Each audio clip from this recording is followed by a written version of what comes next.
ನೇಪಾಳದ ಸನ್ಸೆಟ್ ದುಂಬಿ ಜನರು 5 ಬಾರಿ ನೇಪಾಳದ ಪ್ರಧಾನಿಯಾಗಿದ್ದ ಶೇರ್ ಬಹದ್ದೂರ್ ದೇವುಬಾ ಅವರ ಮನೆಗೆ ನುಗ್ಗಿ ದಂಪತಿಗೆ ಹೊಡೆದಿದ್ದಾರೆ. ಕೊನೆಗೆ ಸೇನೆಯವರು ಮಾಜಿ ಪ್ರಧಾನಿಯನ್ನ ರಕ್ಷಿಸಿ ಕರೆದೊಯ್ದರು.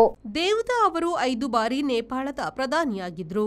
ದಂಗೆ ದೊಂಬಿಯ ಜನರು ಅವರ ಮನೆಗೆ ನುಗ್ಗಿ ಈಗಾಗಲೇ ವಯಸ್ಸಿನ ತೊಂದರೆಗೆ ಒಳಗಾಗಿರುವ ಅವರು ಹಾಗೂ ಮಡದಿಯ ಮೇಲೆ ಹಲ್ಲೆ ನಡೆಸಿದ್ದಾರೆ. ಕಡೆಗೆ ಸೈನಿಕರು ಅವರನ್ನು ಪಾರು ಮಾಡುವಲ್ಲಿ ಯಶಸ್ವಿಯಾದರು. ಮತ್ತೊಬ್ಬರು ಮಾಜಿ ಪ್ರಧಾನಿ ಜಲಾನಾಥ್ ಕನಾಲ್ ಅವರ ಮನೆಗೆ ದೊಂಬಿಗಾರರು ಬೆಂಕಿ ಹಚ್ಚಿದ್ದಾರೆ.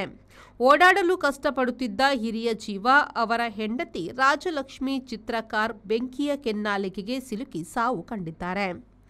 ಹಾಲಿ ಸರ್ಕಾರದ ಹಣಕಾಸು ಮಂತ್ರಿ ಬಿಷ್ಣು ಪ್ರಸಾದ್ ಪೌದೇಲ್ರನ್ನು ದೊಂಬಿಗಾರರು ಓಡಿಸಿಕೊಂಡು ಹೋಗಿ ಒದ್ದು ಹೊಡೆದು ಹಾಕಿದ್ದಾರೆ.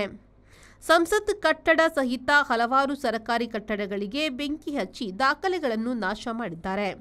ದೇವುಬಾರ ಜೊತೆಗೆ ಮಾಜಿ ವಿದೇಶಾಂಗ ಮಂತ್ರಿ ಶೇರ್ ಬಹದ್ದೂರ್ ದೇವುಬಾ ಮತ್ತು ಹೆಂಡತಿಗೂ ಹೊಡೆದು ನೆತ್ತರು ಹರಿಸಿದ್ದಾರೆ.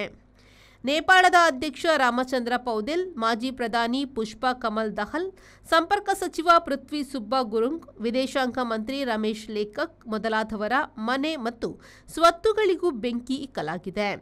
ಸೇನೆಯು ಅಲ್ಲಲ್ಲಿ ಕಾವಲು ಬಿಗಿಗೊಳಿಸಿದೆ. ಸೇನೆ ಆಡಳಿತವನ್ನು ಕೈಗೆ ತೆಗೆದುಕೊಂಡಿದೆ.